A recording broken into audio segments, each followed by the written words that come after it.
The global project tracker shows us that industrial decarbonization has started, but we are not on track for 2030, on our way to net zero in 2050. The scaling in one sector can help to other sectors as well, and that's a big insight, of course. If for example, we would be able to develop quite a few of the green ammonia plants into green fertilizer or into ammonia as a shipping fuel, that would mean that there's an enormous pull on green hydrogen as well, and therefore electrolyzers to be built, and therefore electrolyzers going up the learning curve. And that will have then an impact on green steel or on green aluminium as well.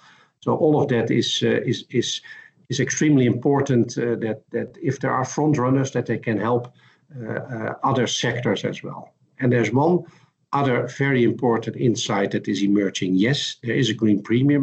And if you talk about green steel or green ammonia, it can be 50% or 100% more expensive even.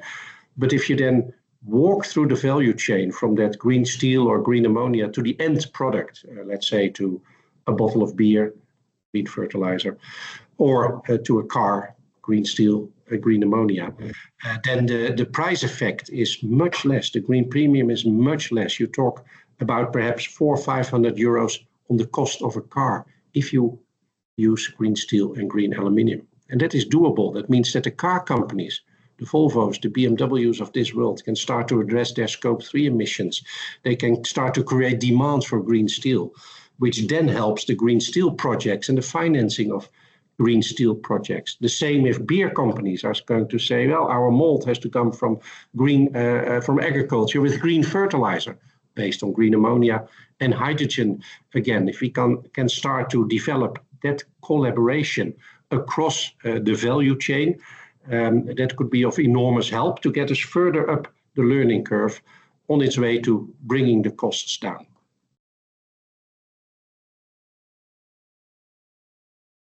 Well, we are called Mission Possible. I like that a lot.